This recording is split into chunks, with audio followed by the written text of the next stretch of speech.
appropriately diesel distribution facilities across Puerto Rico, the restoration of the communications grid, restoration of the electrical grid, and of course the restoration of the water and sewers. The President of the United States will be visiting tomorrow here in Puerto Rico, and those events, the information will be provided later on. But I'd also like to add that in addition to the priorities that we have, we are starting to focus on other areas, such as maintenance and repair, particularly on generators and instruments that necessitate that logistical route. So maintenance and repair will be critical. Public health emergency preventions, so that we can attend to what might be spots of certain illnesses in displace medical teams, so that we can have preventative efforts and containment efforts from that efforts. And lastly, information efforts that have been going on already, but that I want to make sure that the people of Puerto Rico can actually get such as this with information relevant to the actions that are being taken and to preventative efforts that will go on in Puerto Rico. I want to reiterate that this is a united effort. Our government is establishing a set of priorities, and we're collaborating extensively with FEMA as the lead agency and the Department of Defense, helping extensively with all of the logistics and efforts that we have on the ground. Evidence of this is the results that we will be discussing today.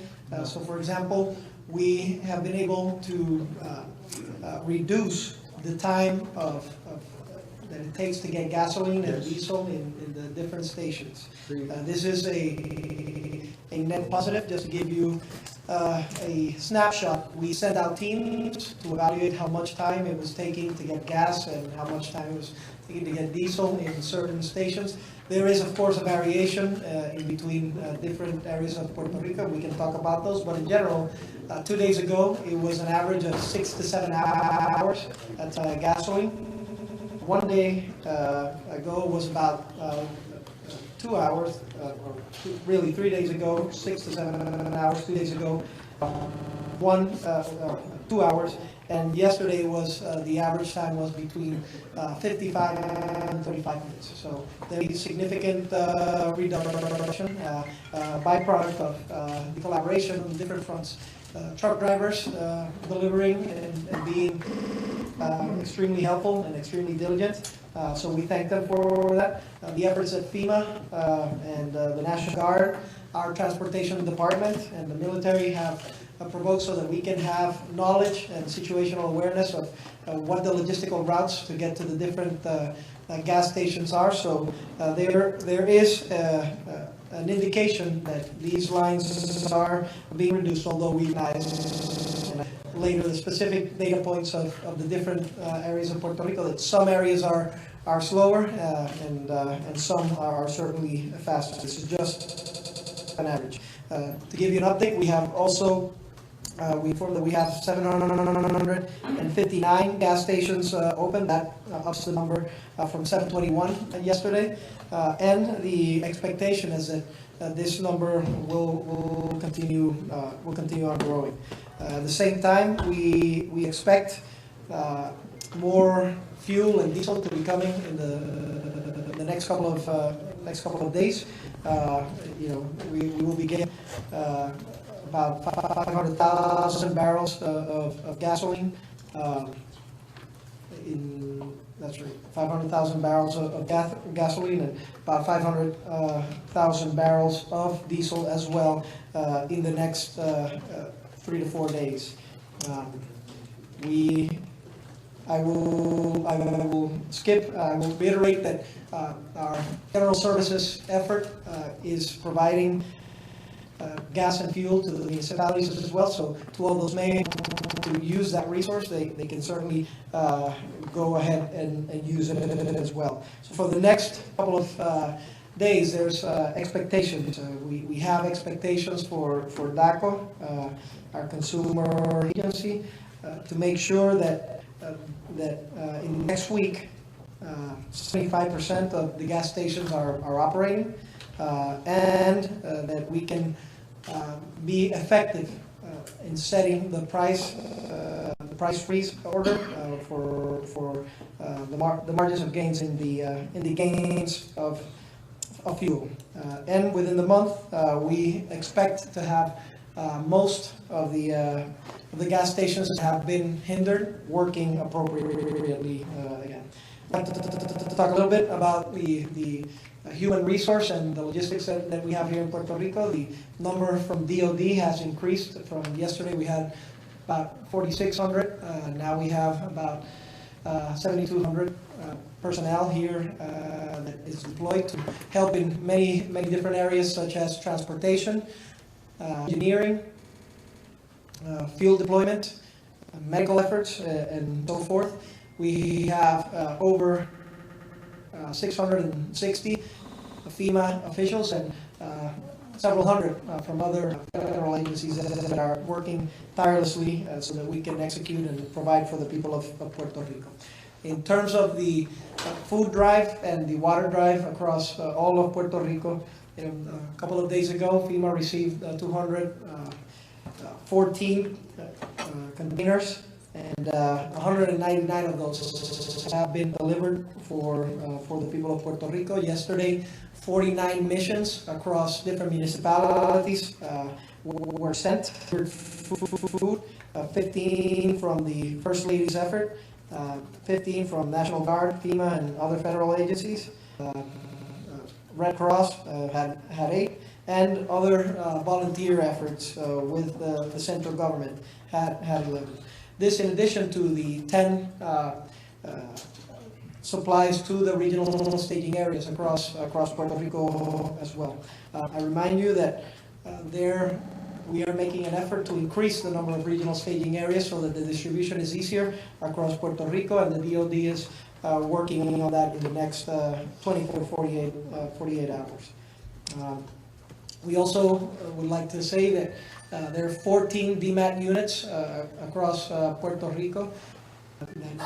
8 of them have been deployed in certain areas, helping critical situations. There's one DMORT unit as well, collaborating with the National Guard's MORT unit, so that we can attend to those circumstances. And again, the expectation is that we keep on getting more human resource here in Puerto Rico, so that we can execute appropriately. In terms of telecommunications, 37% of the clients have cellular service. That has been going up ever about 10 days ago steadily. We have 270 antennas that are up out of the 1,700 antennas that we have in Puerto Rico. That number has gone up from about 230 yesterday. We got the AT&T SatCow in Humacao for telephone and text working, so that has enhanced the impact of people that can communicate in a region that quite limited by communication.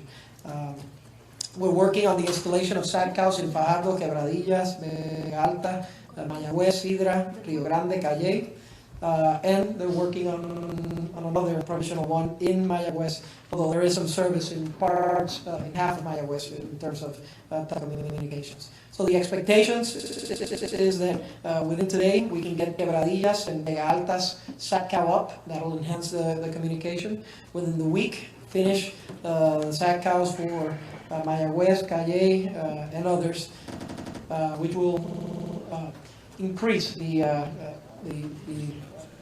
network to more than 45%. And within the next couple of weeks, our expectation is to have all of the SatCows and 80% of the coverage.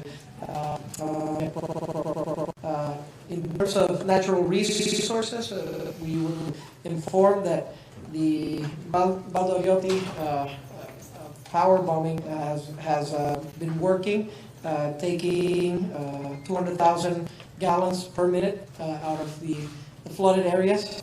So the efforts today for our Natural Resources Office, they're going to work on 3 mudslides across Puerto Rico, and work with supply chain for diesel to some of their generators, as well as working with problems with asbestos and communications with the municipalities so that we can work effectively with the waste problem in Puerto Rico.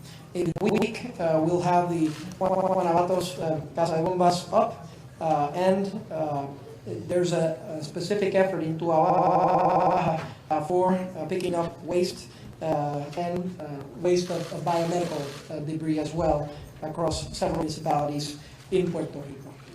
In terms of the refugee situation, the number has not changed much from yesterday. We were steadily going down, but today we're still at about 8,000 refugees in 140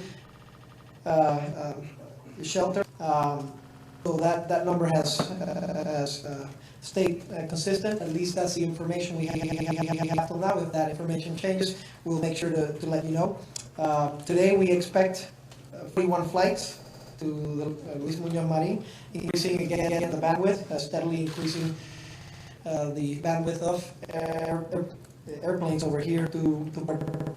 And again, the efforts towards contain ports and people of Puerto Rico with experts in transportation has been working effectively as well. And during the day, we expect that there will be more containers, more transportation experts, more truck drivers getting different containers out of the ports and delivering them to the people of Puerto Rico. And we will continue on with the effort to identify those containers that have food, water supplies, or supplies of first necessity, so that we can hand them over to the people of Puerto Rico. Our expectation within a week in terms of ports is that we will restart the operation of certain cruise liners and commence operations with JetBlue, United, and Spirit in the Aguadilla airport, which will again allow us to get more ample bandwidth over here in Puerto Rico. And lastly, within the next couple of weeks, our expectation is to have the Luis Muñoz Marin Airport back to status in San Juan. Of the hospitals, yesterday we spoke about the extensive collaboration that's being done by HHS, Department of Health over here, the DOD, FEMA, and the municipality, so that we can make sure that the 51 hospitals that are operational keep working, that they have diesel to operate, but more importantly now that we can have a maintenance route as well, so that those generators are working appropriately. We informed that there are still ongoing efforts in the different municipalities to create the super medical shelters.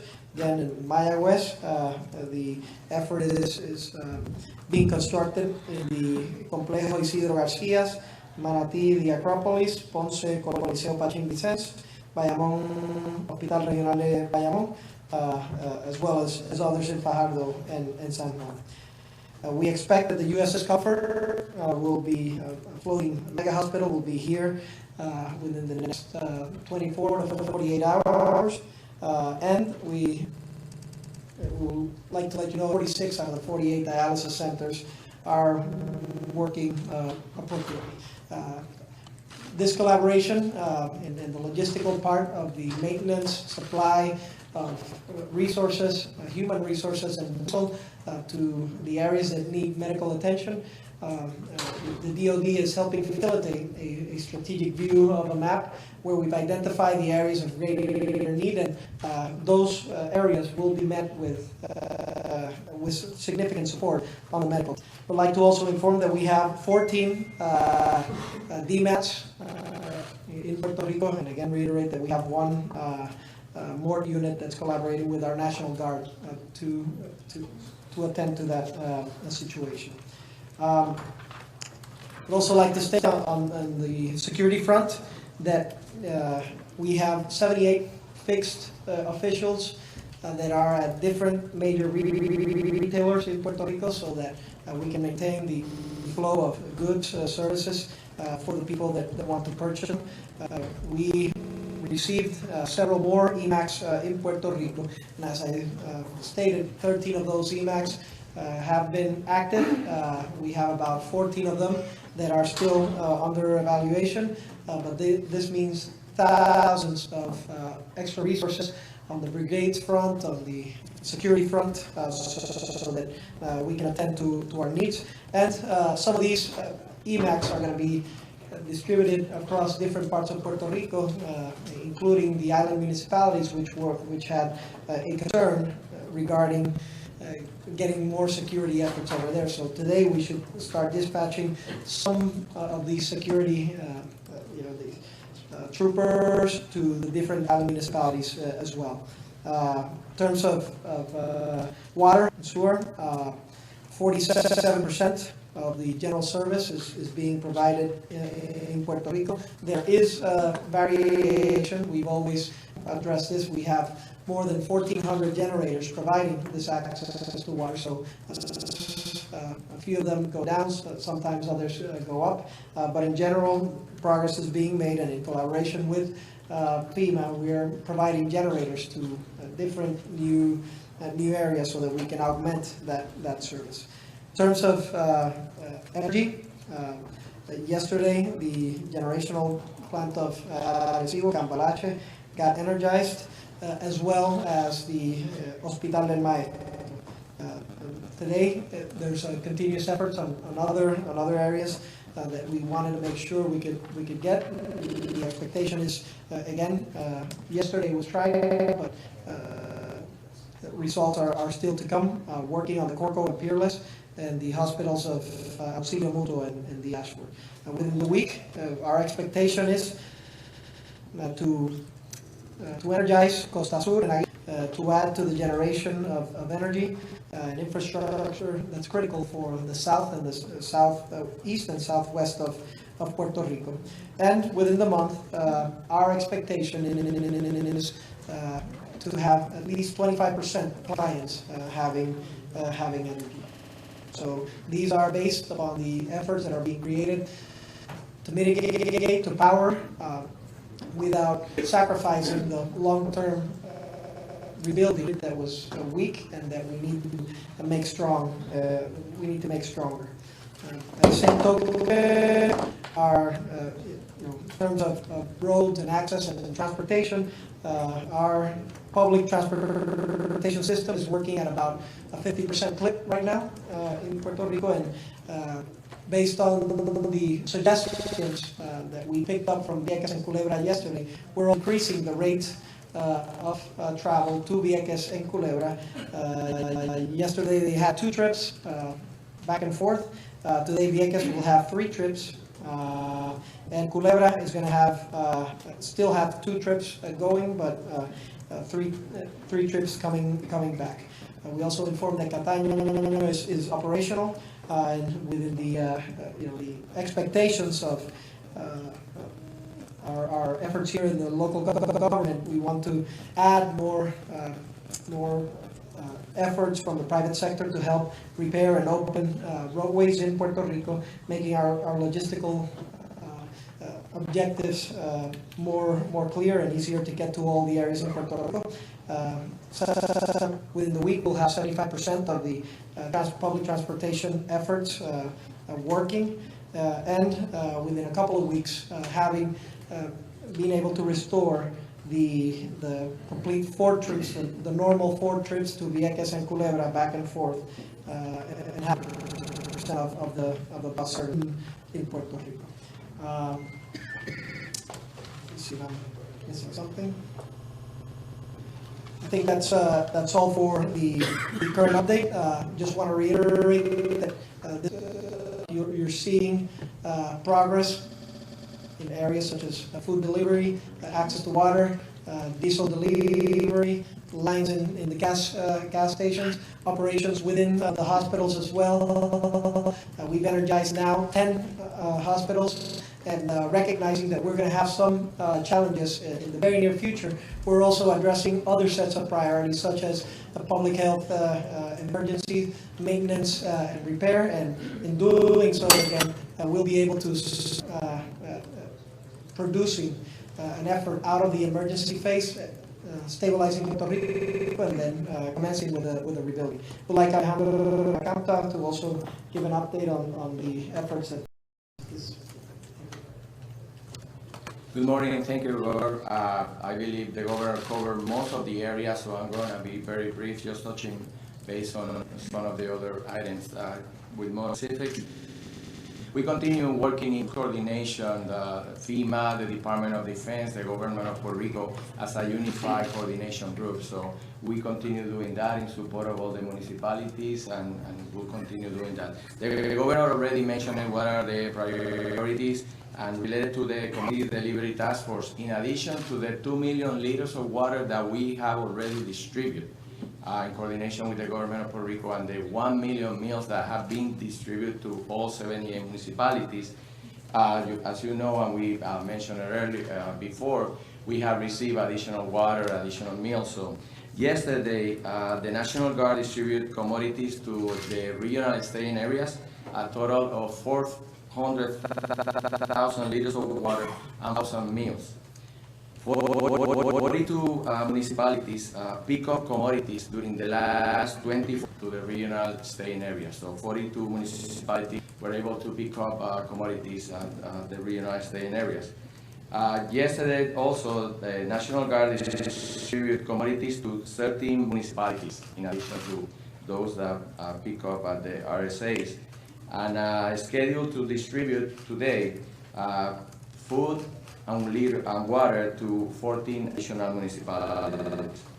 Related to the fuel task, yesterday we provided fuel as part of our cycle to 8 hospitals. Today we are providing fuel to 10 additional hospitals so they can continue operations. Related to the medical tasks, as the governor indicated, disaster medical assistance teams, and 8 of them are deployed today to 5 municipalities, Fajardo, Mayagüez, Ponce, and Arecibo, where they're conducting assessments. At the same time, the National Guard confirmed yesterday that they're going to have liaisons on every hospital in Puerto Rico, so they can transmit to the center here any needs that they may have. So they're going to be able to do that. HHS, Department of Health, Puerto Rico, and FEMA voluntary agencies are coordinating medical supplies and donations. We are providing, in terms of communication, satellite phones to the mayors around the island, and many of them already receive satellite phones so they can communicate.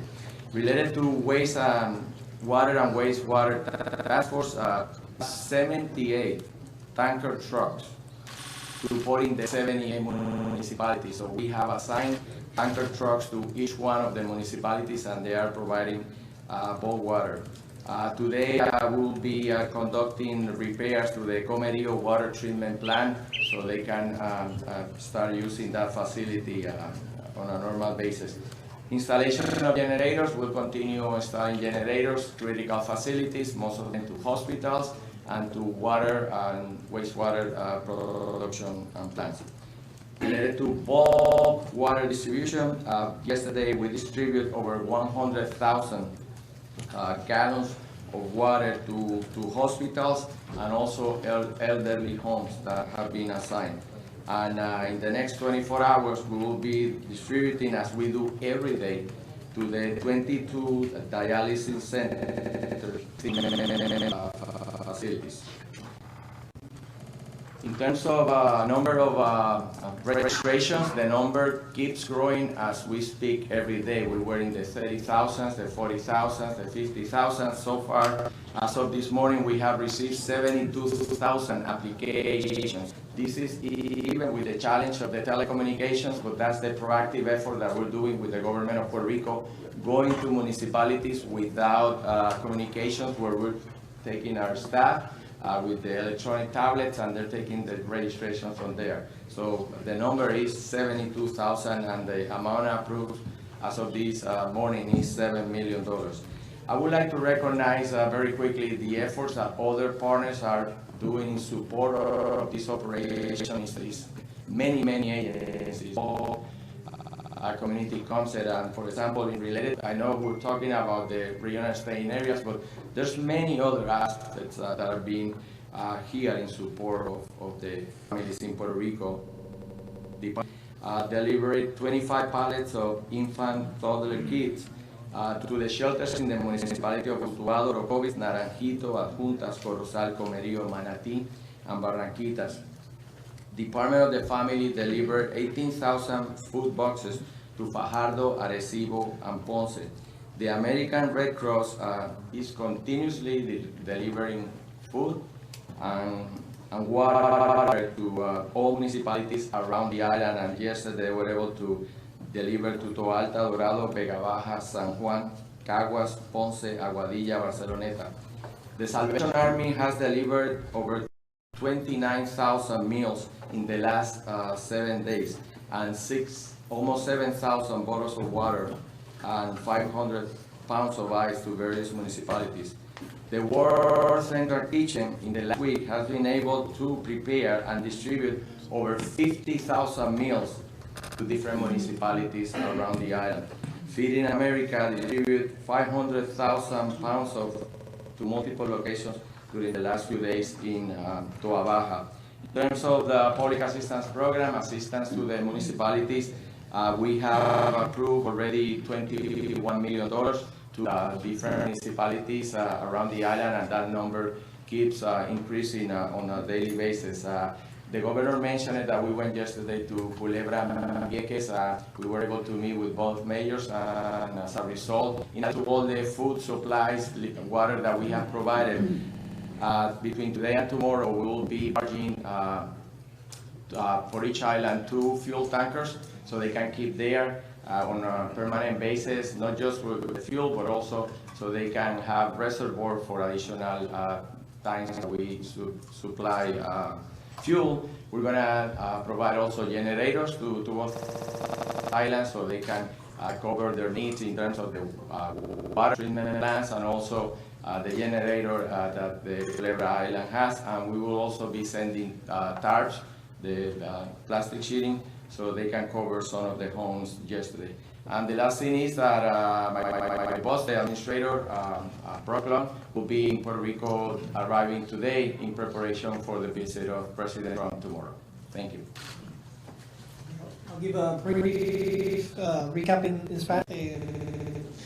Gracias a todos por estar aquí nuevamente, y al pueblo de Puerto Rico reiteramos lo que son las prioridades que hemos tenido durante esta fase de emergencia: llevar agua, comida, combustible, mantener los hospitales operando, los 51 que tenemos, establecer las telecomunicaciones, establecer el funcionamiento de los acueductos y establecer el funcionamiento de energía eléctrica. Y a ello le estamos añadiendo ahora, en esta fase de transición, lo que es mantenimiento y reparo de mucha de la maquinaria que se está utilizando para habilitar, por ejemplo, acueductos y los hospitales. Un esfuerzo de prevención que pueda evitar una emergencia de salud pública en Puerto Rico, que podamos identificar las áreas puntuales donde están ocurriendo incidentes, llevar los equipos y evitarlo. A la misma vez, informar al pueblo de Puerto Rico sobre